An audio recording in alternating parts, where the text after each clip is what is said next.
Glasgow. Elaine Wilson, our board chair. Elaine, would you stand up from Somerset, who's made the trip down here for this event? Thank you.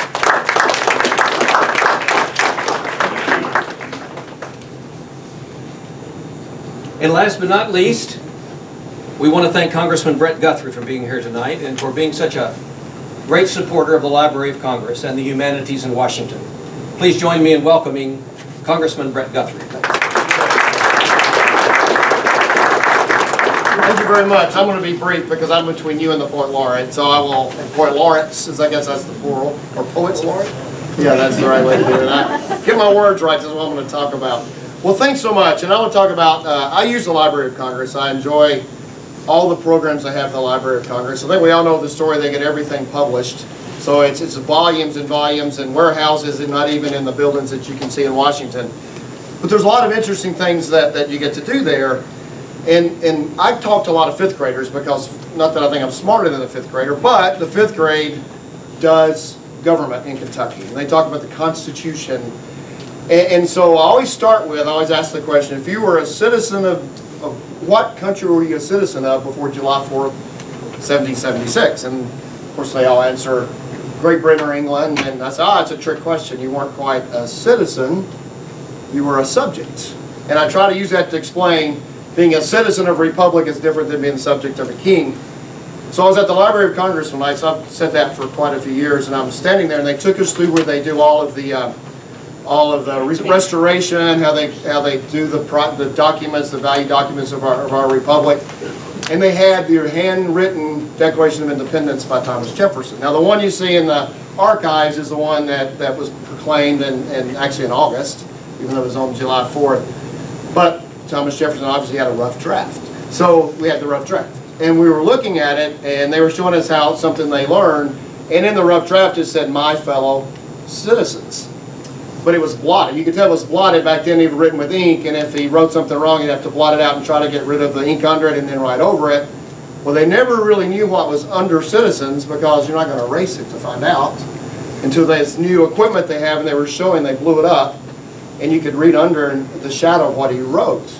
So Thomas Jefferson's original sentence was, "My fellow subjects." He blotted it out and put "my fellow citizens." So I stood there in awe going, wow, Thomas Jefferson thinks like I do. I'm kidding, other way around. I'm not that arrogant, I promise you that very much. But the point is words, and that's why we're here tonight, words matter. The things people say matters, and the way you use words matter.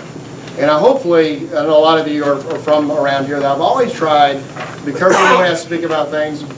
You can disagree without being disagreeable. That's always been the way that I look, and so my favorite kind of quote that I use is from Proverbs 25, and it's one of my favorite quotes of all. It says, "A word fitly spoken is like apples of gold and pitchers of silver."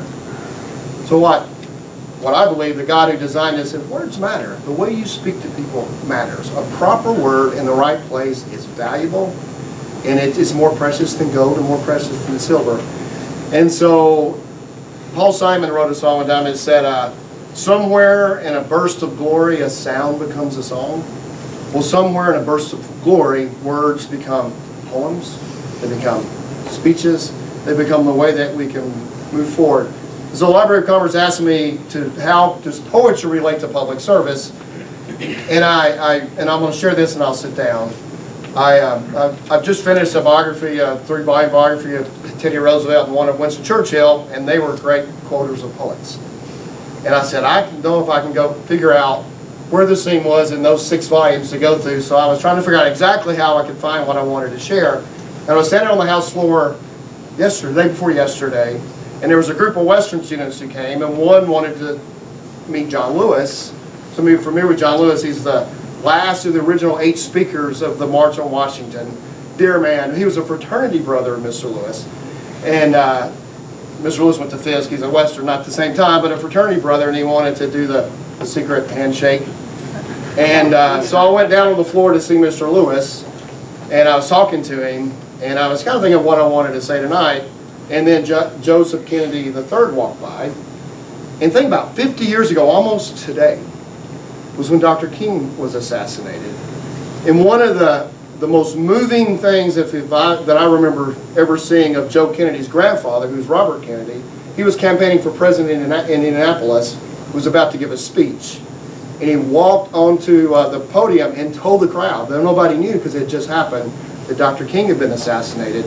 And he quoted a poem to quieten the crowd, to get his point across. And Indianapolis, because of Robert Kennedy and the way he used words, didn't have some of the issues that understandably exploded in some of the other cities with the anger of what happened with Dr. King. And I just want to, and I usually read off the phone, and I knew if I said it here long enough, I have to go back. Here we go. It says, so Robert Kennedy walks onto the stage and tells him Dr. King had just passed away. And what he says was, he goes, I want to quote from my favorite poet. He quoted this from memory, so poetry is important. I want to quote from my favorite poet, Acilius. He wrote, and I quote, in our sleep, pain which cannot forget falls drop by drop upon the heart, until in our own despair, against our will, comes wisdom through the awful grace of God. Then he went on to say, these are Senator Kennedy's words, what we need in the United States is not division. What we need in the United States is not hatred. What we need in the United States is not violence or lawlessness, but love and wisdom and compassion toward one another, and a feeling of justice toward those who still suffer within our country, whether they be white or black. Then he finished his sentence. He went on, but he finished his speech with, let us dedicate ourselves to what the Greeks wrote so many years ago, to tame the savageness of man and make gentle the life of this world. So poetry has its place in the public space, and hopefully it encourages us and inspires us to be better than ourselves. Thank you very much. I look forward to the night.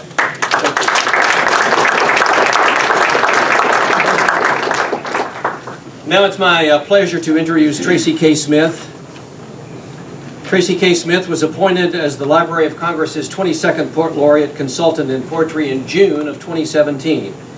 Born in Falmouth, Massachusetts and raised in Fairfield, California, Smith earned a BA from Harvard University and an MFA in creative writing from Columbia University. She is currently a professor of creative writing at Princeton. Smith is the author of 3 award-winning books of poetry that have earned her the Literary Award, the Pulitzer Prize for Poetry, the Essence Award, the Cave Canon Award, the James Laughlin Award. Her memoir was a finalist for the National Book Award and selected as a notable book by the New York Times and the Washington Post. In just a couple of weeks, Tracy's 4th poetry collection, Wade in the Water, will be published. We all think that you'll want to pick it up as soon as you can, maybe at the Kentucky Book Fair on November the 17th. She's been extended an invitation to join us in November. Tracy is the latest in a long line of talented and distinguished poets who have accepted the responsibility that comes with the title of Poet Laureate, to foster awareness and appreciation for poetry among all Americans. So far during this project, Tracy Smith has traveled to Utah, New Mexico, and South Carolina, reaching populations that are sometimes underexposed to poetry. We at Kentucky Humanities feel a special kinship with Tracy. As Kentucky's new Center for the Book, we are bound, pun intended, to bring poetry and literature to all Kentuckies. We want to thank Tracy for choosing the Commonwealth as a stop on this important tour. Tonight you'll hear from Tracy Smith in a reading, following a discussion with Tracy and Fred Smock on the role of the Poet Laureate, moderated by Rob Casper, who is the head of the Poetry and Literature Center at the Library of Congress. Without further ado, please join me in welcoming Tracy K. Smith.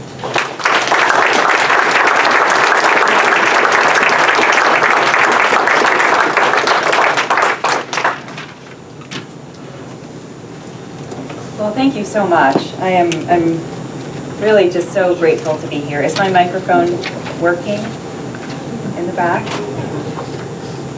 Yes? Okay. I love the idea of beginning with what I think is true, the statement that poetry puts us in mind of our better selves. It's language that urges us to listen humbly and actively for what is often difficult to see and admit. And I feel like it's a really beautiful way of life. I feel very lucky that I get to encounter the world with this tool, and I feel very grateful to be able to talk about it and share it with other people who are interested.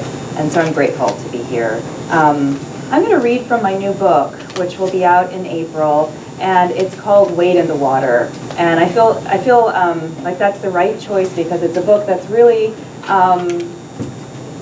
seeking a way into the lesson of compassion and love that Representative Guthrie was talking about, that Bobby Kennedy so eloquently urged. And I think these poems are seeking to do that in different ways. Some through history, looking backward at moments in American history where compassion wasn't the prevailing, demeanor.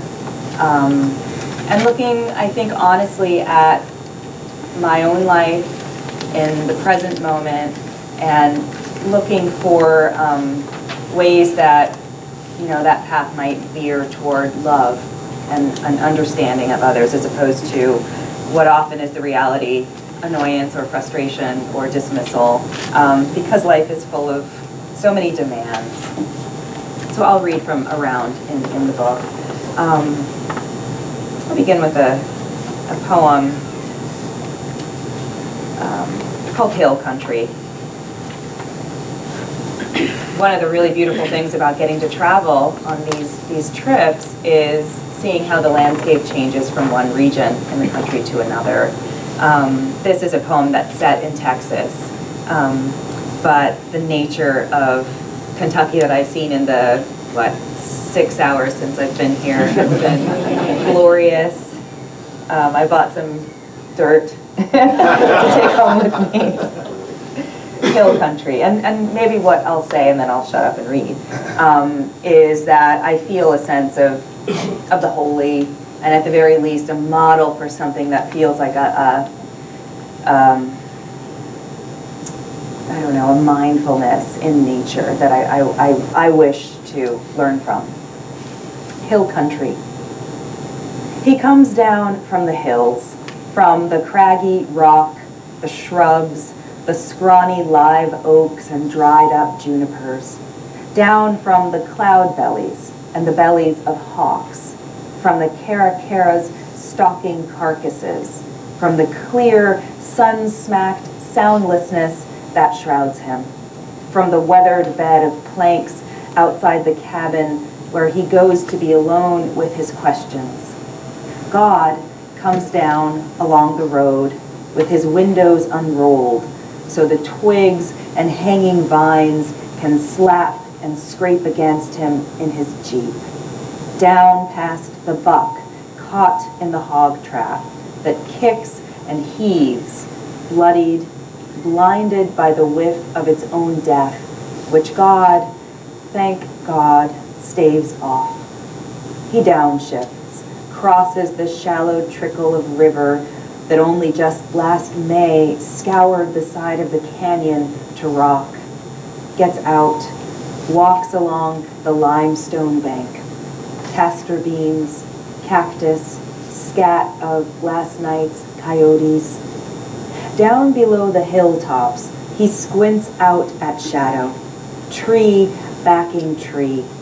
Dark depth the eye glides across, not bothering to decipher what it hides. A pair of dragonflies mate in flight.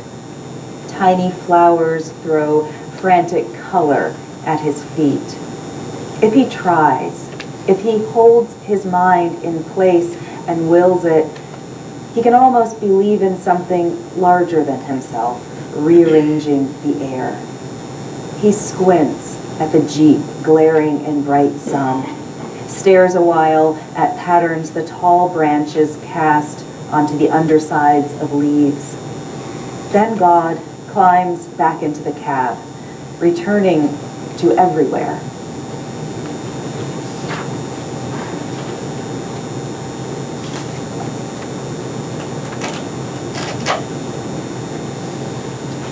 I'll read another, a kind of nature poem. This is called Deadly. It's a poem that's one sentence long, and I tell my students, I believe this is true, that if ever a poem is one sentence long, no matter what it purports to be about, it's also about time, and I think that's true in this poem. This is called Deadly. The holy thinks tiger, then watches the thing wriggle, divide, stagger up out of the sea to rise on legs and tear into the side of a loping gazelle.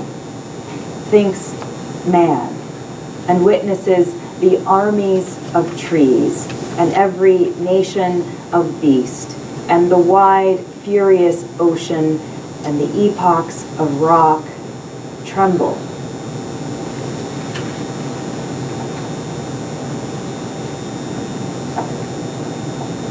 I'm going to read the title poem.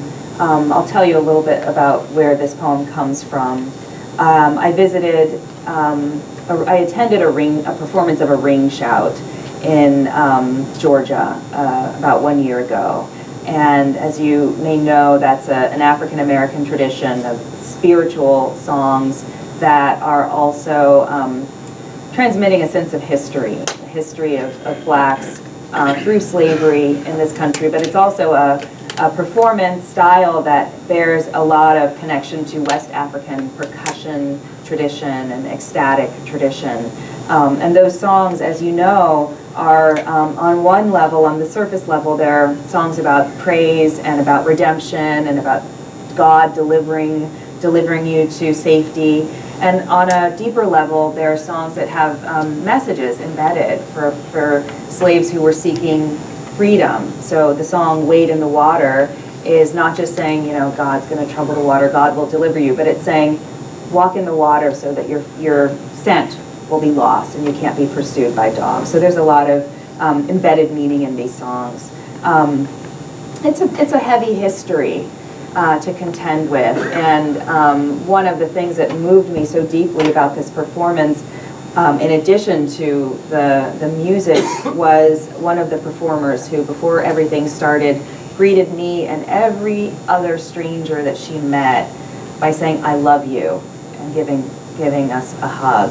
And it was a really beautiful gesture. It didn't feel like a stunt. It felt like what a large-hearted person does. And I didn't want to let go of that feeling of gratitude, so this is the poem that helped me to dwell upon it. Wade in the Water, for the Geechee Gullah ring shouters. One of the women greeted me. "I love you," she said. She didn't know me, but I believed her. And a terrible new ache rolled over in my chest, like in a room where the drapes have been swept back. "I love you, I love you," as she continued down the hall, past other strangers, each feeling pierced suddenly by pillars of heavy light. "I love you," throughout the performance, in every hand clap, every stomp. "I love you" in the rusted iron chains someone was made to drag until love let them be unclasped and left empty in the center of the ring. "I love you" in the water where they pretended to wade, singing that old blood-deep song that dragged us to those banks and cast us in. "I love you," the angles of it scraping at each throat, shouldering past the swirling dust motes in those beams of light that whatever we now knew we could let ourselves feel knew to climb. Oh, woods. Oh, dogs. Oh, tree. Oh, gun. Oh, girl, run. Oh, miraculous, many gone. Oh, Lord. Oh, Lord. Oh, Lord, is this love the trouble you promised?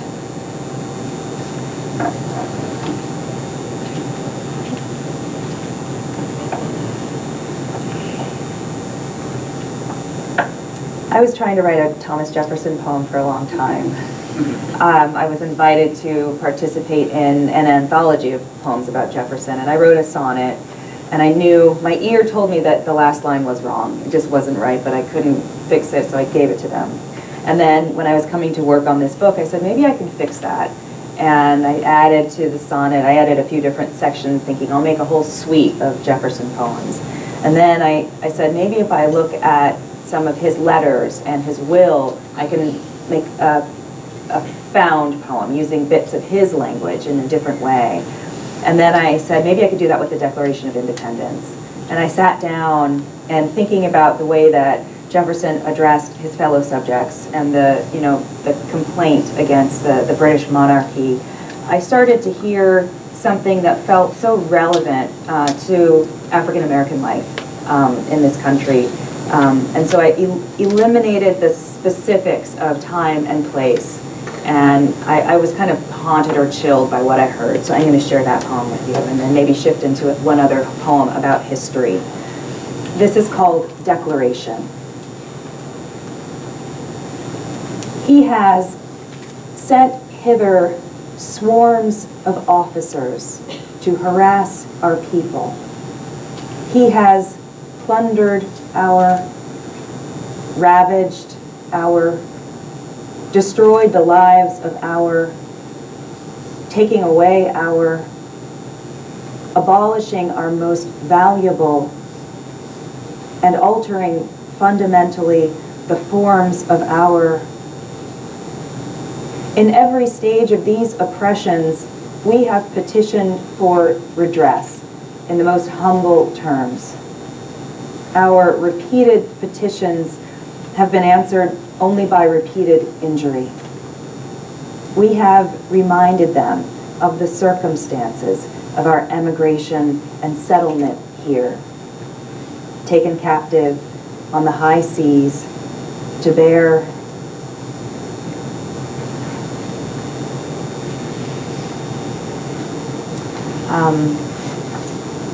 I'm going to read you two brief excerpts from another history-based poem. A number of years ago, the National Portrait Gallery of the Smithsonian had an exhibition commemorating the 150th anniversary of the beginning of the Civil War. And they invited a dozen poets to write poems about the Civil War. And I was curious to learn about the experience of African American soldiers during that conflict. And I found a couple of books that had letters that soldiers wrote to their family members, that their family members wrote to Abraham Lincoln asking for information, asking for help. And then another book that recorded transcriptions of testimonies that African American veterans had given after the war, and sometimes their widows and sometimes their children, well into the 20th century in an attempt to claim pensions. Now, if you think about it, someone who was born into slavery was not given a birth certificate, didn't have a marriage license, didn't have a divorce record, and if you chose to change your name after emancipation, there wasn't a paper trail that could say, oh, you are now the same person that you were then. And because of this, many people were denied the pensions that they as veterans should have been due. I thought I would read all of this material and write my own poem about this story. But the more I read, the more I felt that these voices were so powerful, so full of dignity and belief in the institutions of American democracy, that I didn't feel my voice had any place in it. So I kind of created a chorus of actual voices and letters. And I'm going to just read you two sections that gather many voices together. And what I hear them telling is a single story. So this poem is called, I Will Tell You the Truth About This. I Will Tell You All About It.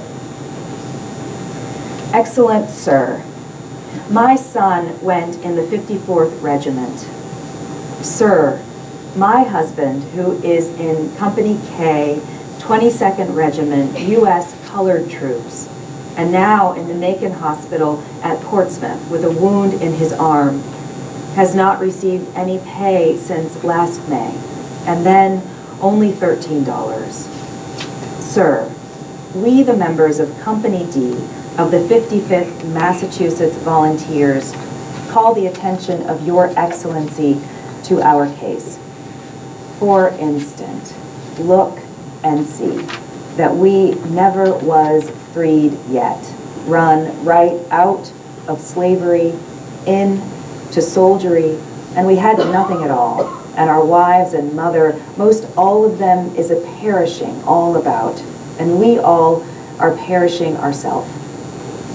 I am willing to be a soldier and serve my time faithful like a man. But I think it is hard to be put off in such doggish manner as that. Will you see that the colored men fighting now are fairly treated?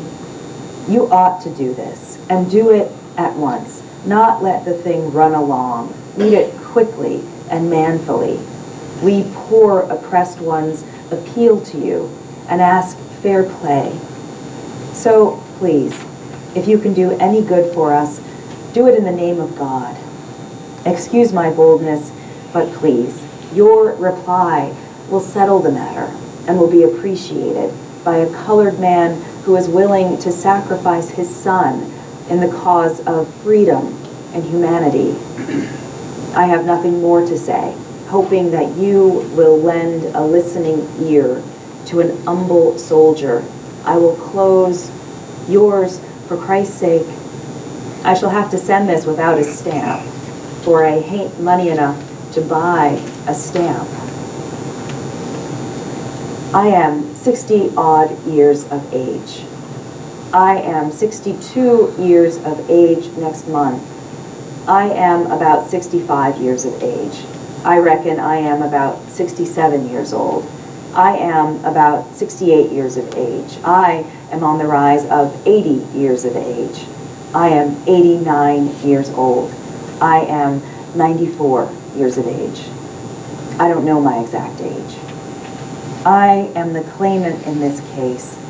I have testified before you 2 different times before. I filed my claim, I think, first about 12 years ago. I am now an applicant for a pension because I understand that all soldiers are entitled to a pension. I claim pension under the general law on account of disease of eyes as a result of smallpox contracted in service. The varicose veins came on both my legs soon after the war, and the sores were there when I first put in my claim. I claim pension for rheumatism and got my toe broke, and I was struck in the side with the breech of a gun, breaking my ribs.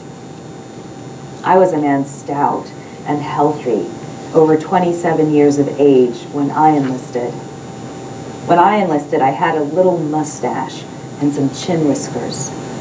I was a green boy right off the farm and did just what I was told to do.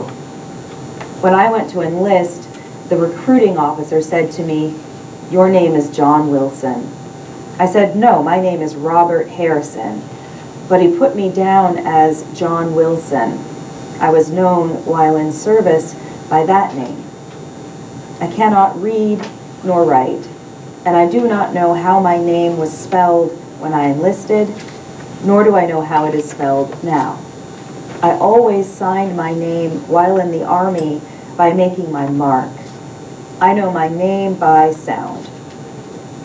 My mother said after my discharge that the reason the officer put my name down as John Wilson was he could draw my bounty. I am the son of Solomon and Lucinda Sibley. I am the only living child of Dennis Campbell. My father was George Jordan, and my mother was Millie Jordan. My mother told me that John Barnett was my father. My mother was Mary Eliza Jackson, and my father, Reuben Jackson. My name on the roll was Frank Nunn. No, sir, it was not Frank Nern. My full name is Dick Lewis Barnett. I am the applicant for pension on account of having served under the name Lewis Smith, which was the name I wore before the days of slavery were over. My correct name is Hiram Kirkland. Some persons call me Harry, and others call me Henry, but neither is my correct name.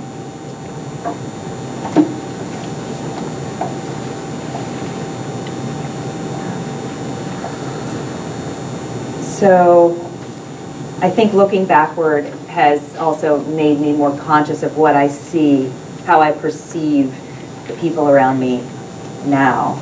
And I'll read a couple of poems that bear witness to the struggle of caring enough or ceding some of my own sense of importance when other people are in the picture.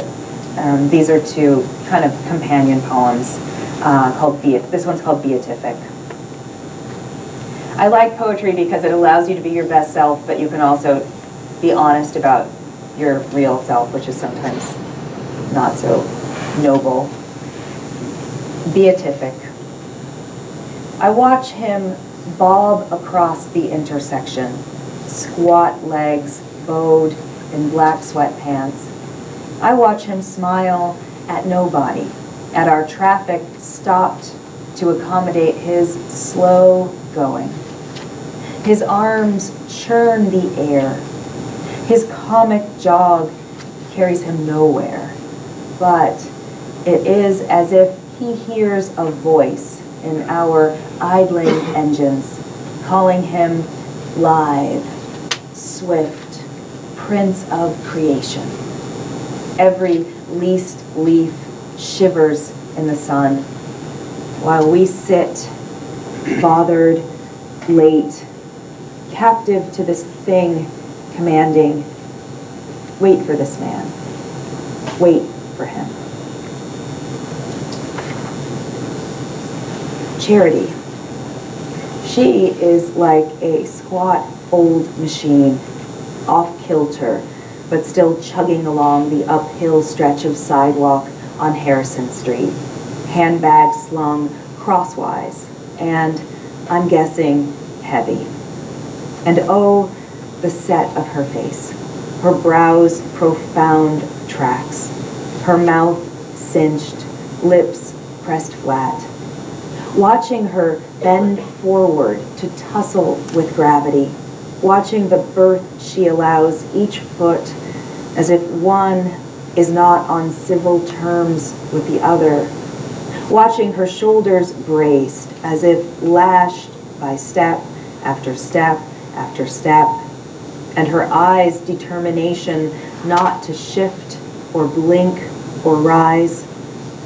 I think I am you, one day out of 5, tired, empty, hating what I carry but afraid to lay it down, stingy, angry, doing violence to others by the sheer freight of my gloom, halfway home, wanting to stop, to quit, but keeping going mostly out of spite. Just out of excitement for our conversation, I'll conclude with this brief poem, which is called An Old Story. I think this is an attempt to write a new myth. An old story. We were made to understand it would be terrible. Every small want, every niggling urge, every hate, swollen to a kind of epic wind, livid the land and ravaged like a rageful dream, the worst in us having taken over and broken the rest utterly down. A long age passed, when at last we knew how little would survive us, how little we had mended or built that was not now lost. Something large and old awoke. And then our singing brought on a different manner of weather. Then animals long believed gone crept down from trees. We took new stock of one another.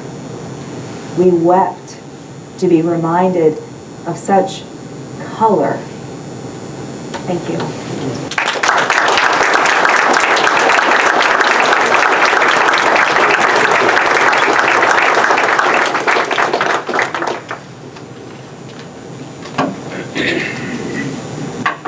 Hello, everyone. My name is Rob Casper. I'm the head of the Poetry and Literature Center at the Library of Congress, and I'm also delighted to be here with the U.S. Poet Laureate and Kentucky's own Poet Laureate, Frederick Smock. Let me tell you a little bit about your laureate. Frederick Smock earned his BA at Georgetown College and his MA at the University of Louisville. He is the author of 7 collections of poetry and 4 books of prose. Smock is the recipient of the 2005 Wilson Wyatt Faculty Award at Bellarmine University, the Al Smith Fellowship in Poetry from the Kentucky Arts Council, and the Jim Wayne Miller Prize for Poetry from Western Kentucky University. He was appointed Poet Laureate of Kentucky in 2017. Smock is an associate professor of English and director of the creative writing program at Bellarmine University in Louisville. He is also a member of the Kentucky Humanities Speakers Bureau. So please join me in welcoming Frederick Smock, your Poet Laureate.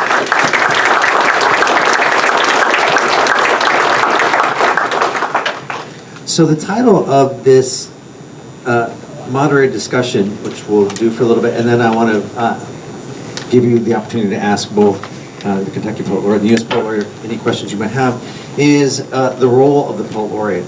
But really specifically, I wanted to talk about outreach to rural communities. I know that only 2 states, I think, in the country don't have a state Poet Laureate, but not every Poet Laureate does what I've heard the Kentucky Poet Laureate has done, traveling around the state, giving readings, connecting to communities large and small. And maybe we could begin by just, Mr. Smock, you talking about the work you've done in the position at connecting to rural communities. Well, when I was asked,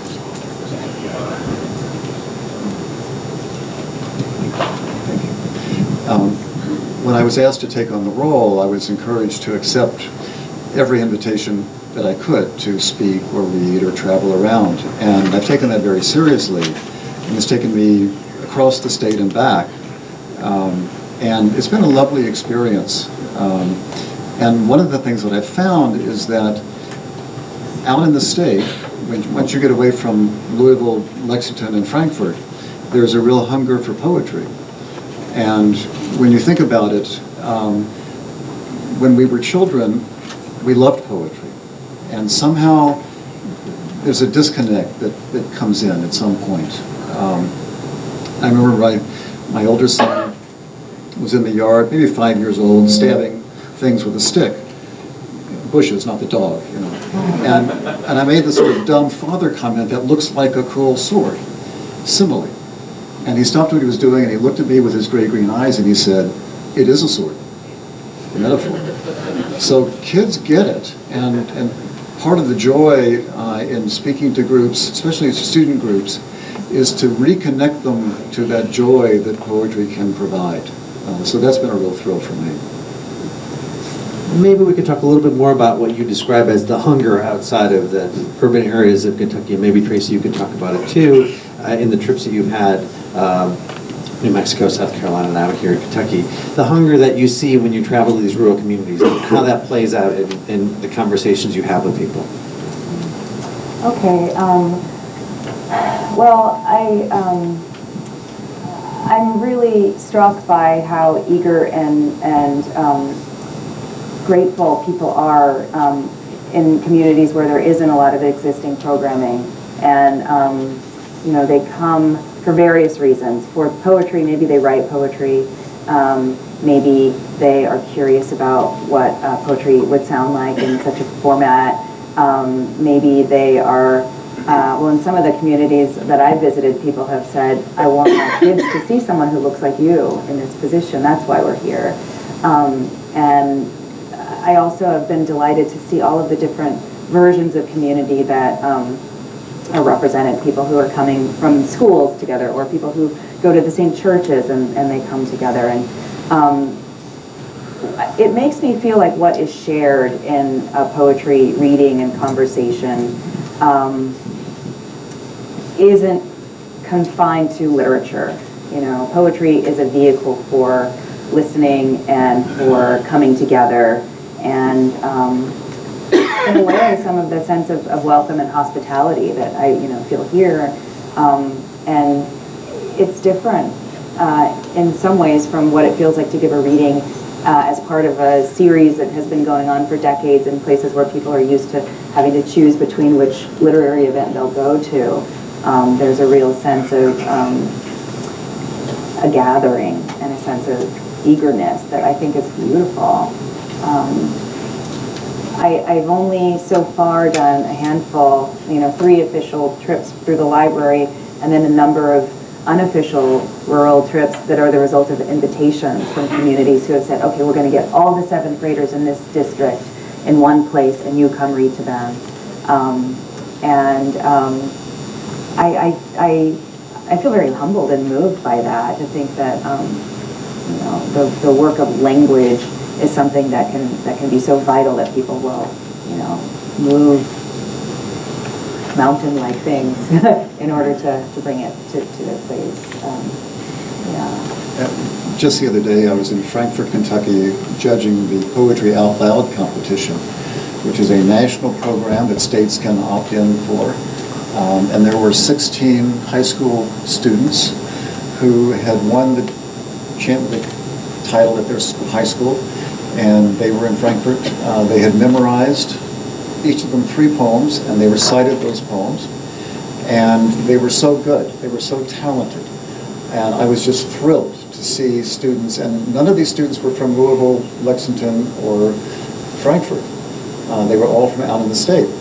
And so many of them so completely inhabited their poems that it was really almost transcendent. And one of the best parts was that many of them had classmates come to the event and cheer them on as though it was a basketball game. So I love to see it sort of disseminate out into the world and actually reach all of these students so that they're not lost without what poetry gives them. I wonder, are there poems, your own or others, that you feel, that you've read, that you feel that speak in some powerful, unique way to rural communities?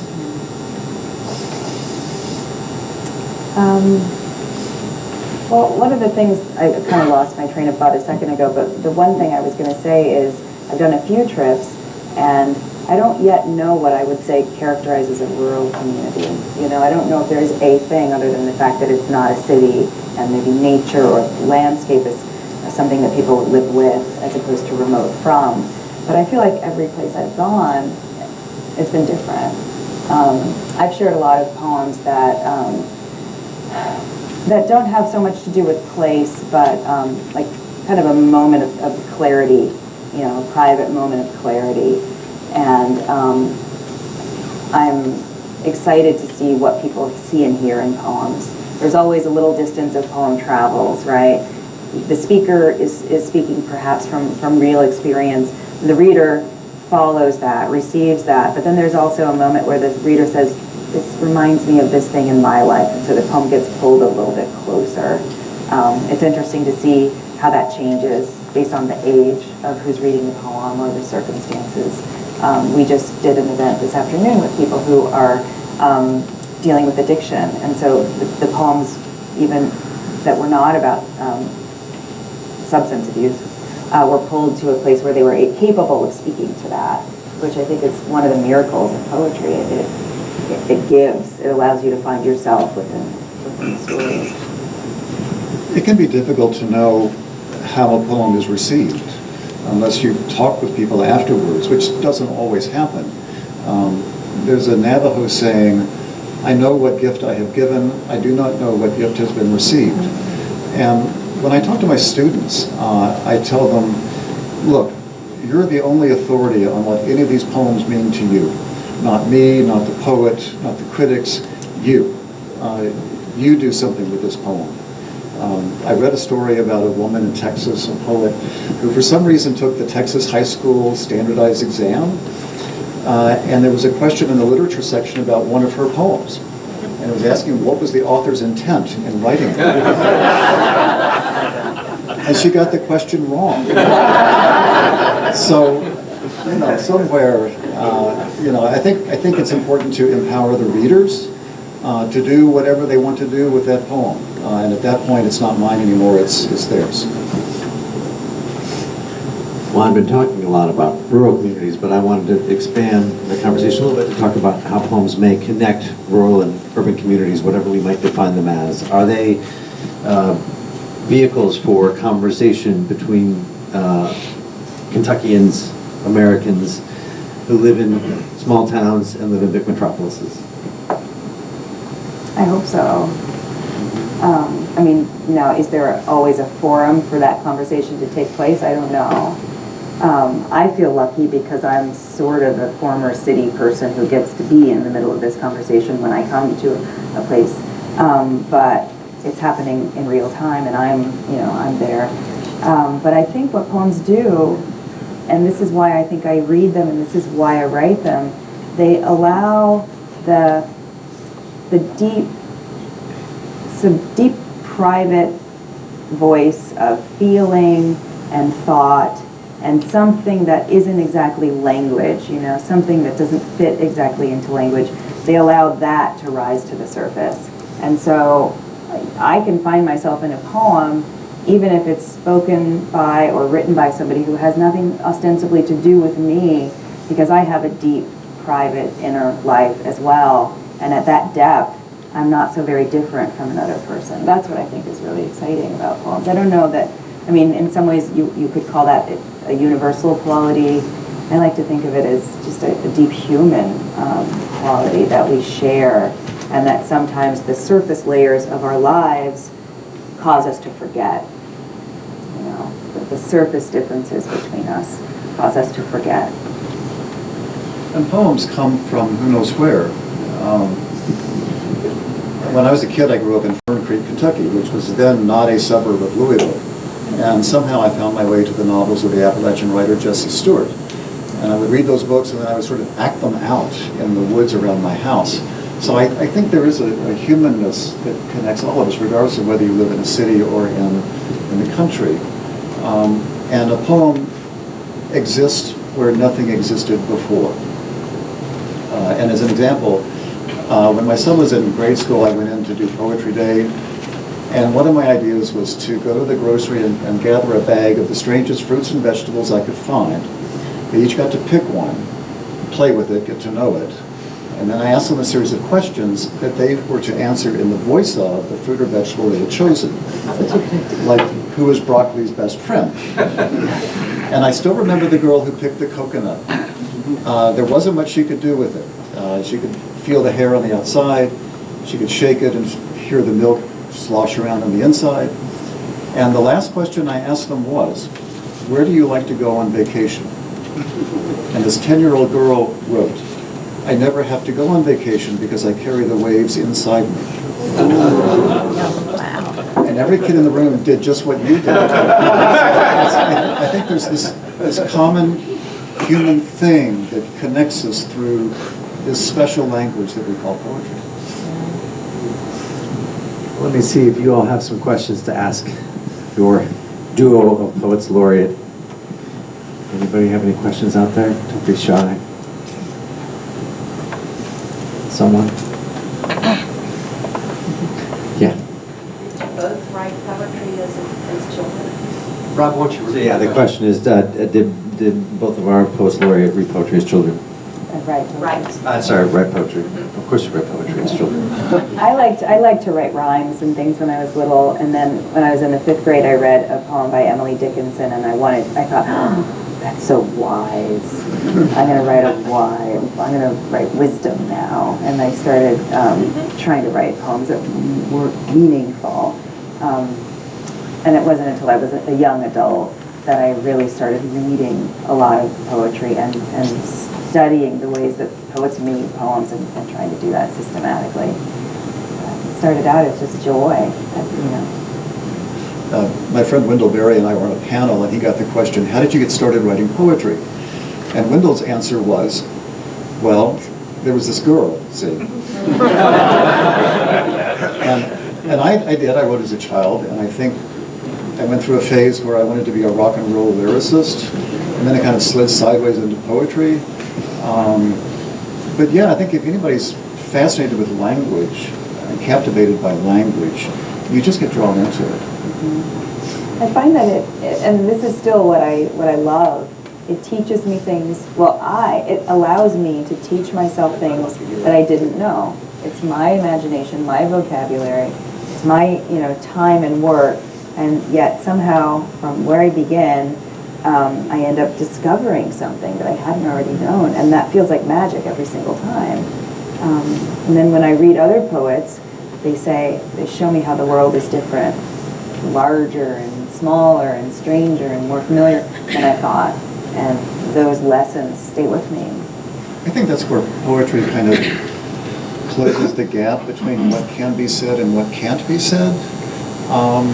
There's a poem of mine that I give to my students, and I tell them, I don't really understand the last two lines. It's a poem about two bees who were doing it, and I watched. And then later on, I just wrote down what I told them, and then this line just popped into my head, that after they were done, the grass, the air, now sweet with the honey of future days. Which is not a line you could think of logically. It's an illogical line, but I think it has deeper meaning than logic could hold. Mm-hmm. And I tell them, don't ask me what that means. I don't even want to think about that. You just take it and go do something with it. Yeah. I'm wondering, and as a sort of piggyback to that question, when was the first time you encountered a poet laureate, read a poet laureate, thought about the position, and what has the position meant to you? What have you discovered about that role inhabiting it? I think the first time I was conscious of the poet laureateship was with Rita Dove. I was in graduate school in the early mid-90s, and I went to a reading. I had been reading her poems and trying to metabolize them and rate them or somehow. And so I went to a reading that she gave, and I remember her talking about wanting to get people into the library and creating a reading series that would bring people in. And there was food, and she said sometimes I started noticing people coming and they would stay back by the food. But they came back, and then they moved up a little bit more, and then they were buying books or, talking to the writers, and that felt like a triumph. I think my sense of it through the years now, witnessing people who have had projects and the way that those projects have brought them into contact with other Americans, I feel like it's a really wonderful opportunity to talk about the marvelous things that poetry gives us a vocabulary for, and the quiet but meaningful places in our lives that we don't always share or talk about. It's a way of saying our life and our, the demands of modern life are X, Y, and Z. It's fast, it's loud, it's stressful, it's confusing, and it's not always transparent. But if you want, you can turn the volume down on that and listen to this other thing, and it's the honey of future days. That's what you understand that, and you can live with that if you want. Kentucky's always had a very robust state poet laureate position, and I've known a number of them over the years. And also at Bellarmine, running a lecture series, I brought some poet laureates to campus, including Billy Collins and Robert Pinsky. We brought the Polish poet Czesław Miłosz to campus. And one of the highlights of that evening was he was asked to read a few poems in Polish, which none of us understood. But he read them, and they were very moving, even though we didn't know what he was saying. And it sometimes reminds me of Catholic congregations, and there are a few I've read about, who switched from Mass in Latin to Mass in English. And the Mass in English was no longer a spiritual experience because they understood everything. And they switched back to Latin. and it became a spiritual experience again. So there's this great capacity for mystery in our lives that sometimes we don't want to deal with, but it's there. I think something also happens when, okay, so there's so many of the joys of reading that happen privately. But when you're in a space like this and you're listening together to a common text, you know, a voice, even if you don't understand it, you're in something together, you're sharing something, you're making something together, and that feels urgently important. You know, we don't do that, and even if we don't talk about what it means to be there, kind of breathing and waiting and vulnerable and satisfied together, I think that is something. I think that's important. That's a good point. Reading is such a private experience for most of us, but we turn out for these kinds of events, and we take in whatever we take in, and everyone goes away with a different experience. And I think that just multiplies the experience. I wouldn't want it to be a singular thing. I'm kind of happy that everyone goes off in a different direction, like cats refusing to be herded. Although you can herd cats, I've heard that you can use a laser thing, and they'll all go in the same direction. That's called Facebook. Yeah, go ahead. When you all read someone else's poetry at home privately, do you read it out loud or silently? And why or why either way? Did you hear that in the back? You heard in the back? The question was, do you read other people's poems out loud or silently? I do both. I like to sit and read books, and then I like to read the poems aloud sometimes. And I teach poems to my students who are writing, but you can't write unless you read. So they'll read the books at home, and then before we talk about a poem, we have to read it aloud so that we can kind of enter back into the presence of it, the voice. I like doing both. I like reading it privately, and I also like giving voice to it, putting my breath through the poem. There's almost nothing compared to hearing the poet him or herself read their work. When I brought Billy Collins to campus, you read up on these people so that you can handle the affair. And there was one poem of his that I read quietly at home to myself. I totally did not get the humor of it. I was thinking, wow, deep, serious poem. And then he comes to campus and reads it, and everyone's laughing their butts off. And I'm like, how did I miss that? But it's the poet who gives his or her own breath to that poem that maybe is the way that it should be heard. I don't know. Yeah, go ahead. Who are your current favorite poets and why? So it's, who are your favorite current poets and why? Tracy K. Smith. Me too, me too.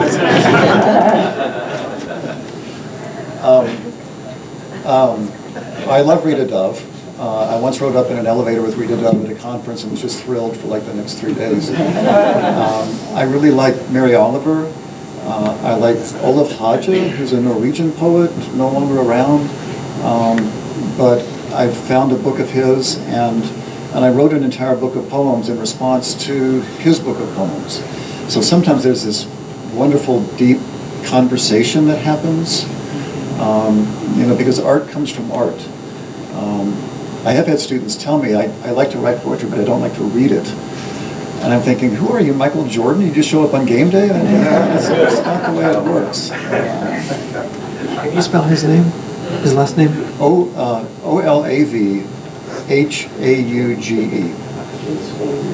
And I think Copper Canyon published him. I feel like my list changes a lot, but you said current. Lucille Clifton is a poet who will just be on that list for me for the ages now. I love the, she's a poet of the minute and the local and the private and the cosmic at the same time. And her poems are really committed to Black life, and they're also really committed to, I think, just the role of humans in the universe and what we must do to become better. I love Marie Howe's poetry, which I think is so philosophical and effortless feeling, but it's it's not effortless. I hope she puts work into those poems. Linda Gregg is another poet who's, I like poems that kind of help me live in a way. Those aren't always the poems that I teach to my students, but when I need poetry, it's the poems that are speaking to what is meaning, you know, how can I just keep doing this thing? So those are some that are, I think, kind of. I'm always moving on to new poets. I mean, you're always cycling through different people. I've been through a Linda Paston phase. I've been through a Jack Gilbert phase, a wonderful poet from Pittsburgh. And poets like that are poets who help you live. Yeah. Jack Gilbert has a poem about the death of his wife and the grief he carries around, and he keeps shifting it around his body so that nothing gets overtired, but also so that he never has to put it down. And when you get insights like that, I mean, you just tuck that away and carry it around with you, and who knows what it does for you, but it does something for you clearly. Yeah, there are a lot of new voices, more contemporary voices. I was reminded as we were driving through that Ada Limon lives in Kentucky. Where does she live? She lives Lexington, I think. Lexington. I'm really excited by some younger poets. A poet named Eve Ewing, who lives in Chicago. A poet named Jenny Xie, Xie is her last name, who lives in New York. Well, in Kentucky, Louisville, I don't know if it's Louisville or Kentucky, we have a youth poet laureate whose name is Hannah Drake. And she's quite something. She has videos and a website, and you should really check her out. She's maybe 18 years old, but she has a real voice, and she's very much out there on social issues. I tried to get her to come here, but I couldn't contact her. So. Yeah, go ahead. What's your favorite poem that you have written and why? What's your favorite poem that you've written and what? And why? And why? There you go. That's a tough one. I tend to feel so grateful to the last poem that I've written. I'm so proud of it, even the same way I did when I was in the 5th grade, like, I did it. Maybe one of the last poems that I wrote in this book would be a poem about a visit I took to China recently called Eternity. And I like that it allowed me to relive that and then think about connections between people, unlikely connections. Mine is always the next poem. It's always my favorite. But sometimes a line, and you know, it's hard to claim ownerships of poems because I often feel like a poet just reads and muses about things and then language just pops into their head. And so where does it come from? I don't know. Recently my college inaugurated a new president, and I was commissioned to write a poem for the inauguration. And I thought, oh no. But I actually came up with something, and the beginning part of that poem was, if I can remember it, the moon appears in my window as a beautiful stranger whose mood I cannot guess. And I don't even know what that means, but I just really like the language. So. Yeah. I have a question for you about the peace poem. You said when you tell your students to read this and you said you don't know the last 2 lines, you said go and do something with this. So what is the exercise that they have to do? So there's a question about the exercise that's based on Mr. Smock's poem, the peace poem they talked about the last 2 lines. Yes. Well, there's no specific exercise. I just kind of turn them loose into the day. But they write reflection papers for me, and a number of them have written reflection papers about the bees poem, and they go off in all these different directions, and I'm glad for all of them. I don't want to corral them into one interpretation. Like, when a teacher asks you, as I was asked in high school so many times, to find the hidden meaning of a poem, we know what's up. The teacher's sitting on a privileged interpretation, and you have to guess what he or she's thinking.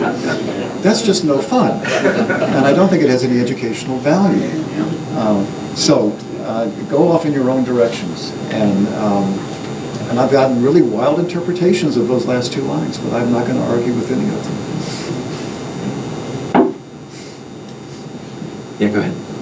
I've always been curious, do you title all of your poems, and if so, since that's not part of the poem, what is the purpose of your titles? Ooh, that question about titling poems. I think it is a part of the poem. Okay. I think it's your first experience of the poem is this thing that's usually bigger or bolder. It's up top, it has extra space, so it's like this kind of dramatic moment, and the title raises a question in your mind. It says something, and maybe it's something that seems very straightforward, and so it creates either a question or an expectation. And then you drop that little moment of suspense, you drop into the poem, and you enter into what I think of as like the world of the poem. And that expectation is met, it's deflected, the question is answered directly, or it's indirectly answered, or something else. And I think it's part of the experience of the poem. Sometimes my titles say, this is where the poem is coming from. And it'll be useful because the poem isn't straightforward. Or the poem is so straightforward that my title is going to give you some auxiliary idea or feeling that will complement what the poem is doing. And then sometimes the title is doing something else. But I think of it as the first opportunity, and I usually write it after the poem is done. So I get to think, what do I want to offer the reader as that first, the first glimpse of this thing. I've had lots of interesting conversations with students about how to title their poems. And, is the title the name of the poem? Is it the door to the poem, the foyer? I don't think I'm very good at titles, and so in my new book, all the poems are untitled. Are they called untitled? No. Well, the convention in an untitled poem, if it's in a journal or something, is you pull the first line up and put it in italics within brackets, but mine don't even have that. It's just 5 lines on the page, like tossing into the deep end and saying swim. Another couple questions, yeah.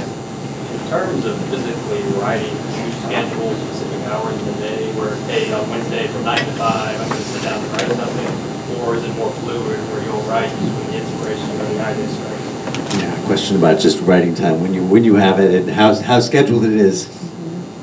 Completely unscheduled. You kind of cannot, in my experience, you can't sit down and make yourself write poetry. Essays, yes, but Randall Jarrell, a poet in the 50s, said that a poet is someone who sits down at a desk and hopes to be struck by lightning. So you cannot make these things happen. William Stafford would get up early in the morning, his desk was faced into a window, and he would not try to write, he has said. What he would do was wait for the day to give him something, an image, anything that he could kind of take off on. And he said he wrote a poem every day, and not all of them were good, by his admission, but everyone evokes their own method, really, as far as I know. I try and sit myself down to work on things because I feel like it's useful to me. I feel better, helps me wrestle with the things that I'm wondering about or bothered by.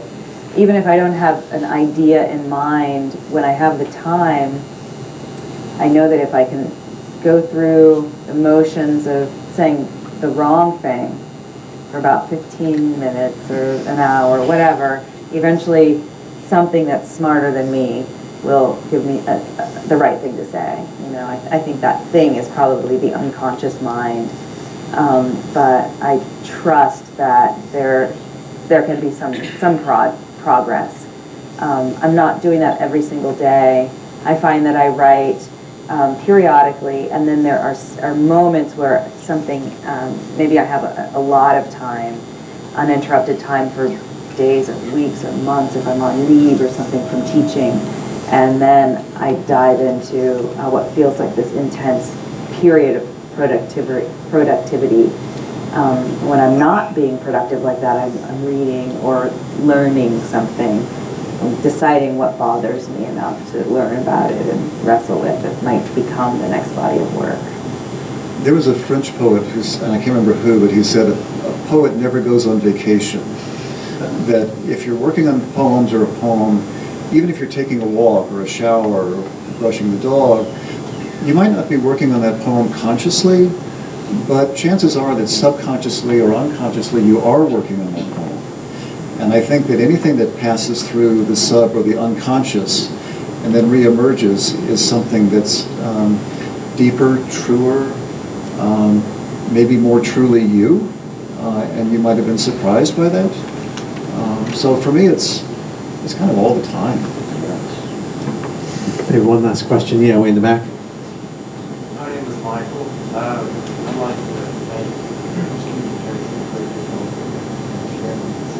Can you speak up a little bit? It's a little hard to hear you. I'm sorry. My question is for each of you. What is one poem out of all the poems ever written, spoken, that you heard or read that inspired you to keep doing what you're doing? Interesting question. The one poem that inspired you to keep on doing what you're doing. I don't know that I would call it this to myself, but when I was in college, we talked about this in our last trip, I was made to memorize a number of poems for a class I was taking. One of them was the poem Love 3 by George Herbert. Is that like a 17th century poem? And I don't know it all anymore, but it begins, love bade me welcome, yet my soul drew back, guilty of dust and sin. But quick-eyed love, observing me grow slack, drew nearer to me, sweetly questioning if I lacked anything. And then the poem proceeds where, the speaker is like, I'm not worthy, and love says, don't worry. And eventually love is like the host that serves and welcomes this person, this flawed, shameful, or ashamed person. And I think about that poem a lot when I'm trying to think about why we're here.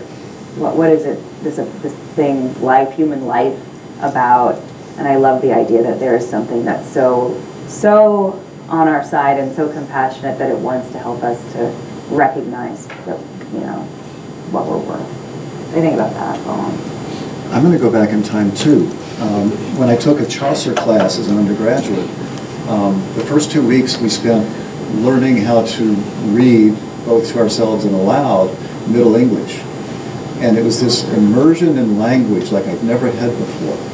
And it was difficult, but it was so rewarding. And I got so deep into that, that I think it was the first time I really understood what deep reading was. And maybe it's also a gloss on what deep writing can be. But in my mind, I go back to that time quite often and think about that experience. Well, before we go off to have a wonderful reception, I want to welcome the Mayor of Glasgow, Dick Doty, for the closing remarks. Mayor? Thank you so much.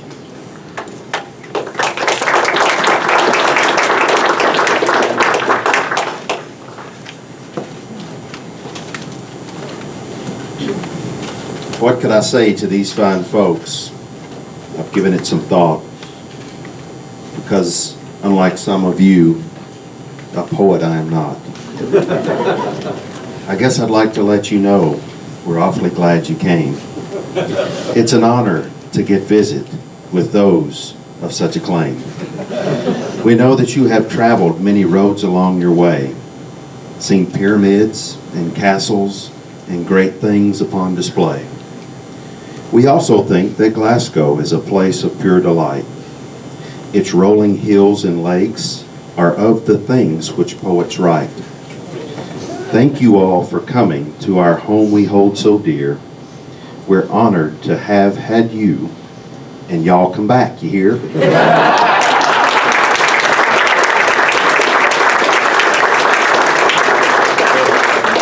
Sherry Wesley, that's what you get for making me come to the podium after these four incredible wordsmiths.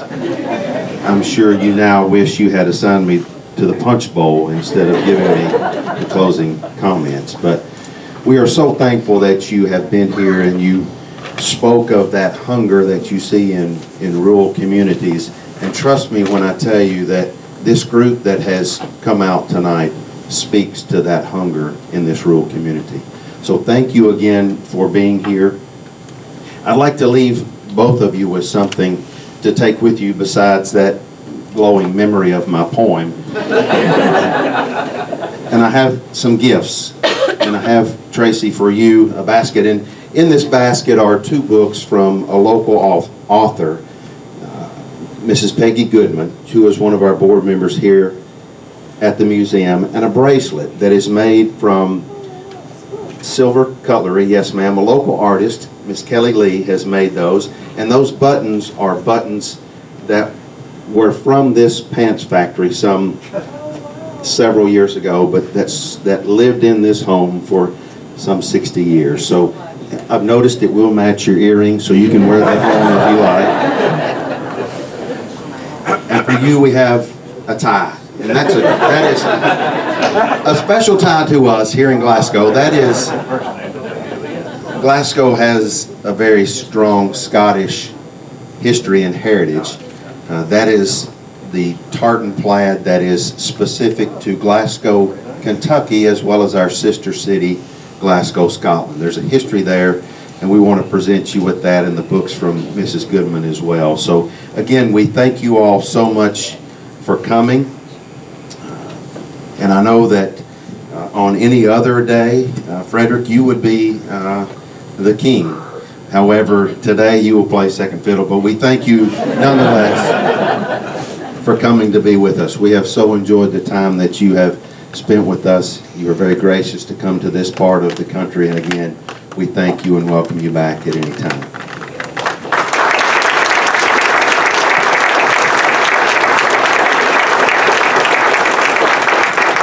All right, well, the reception's outside, right? So go mingle and talk to our Poets Laureate.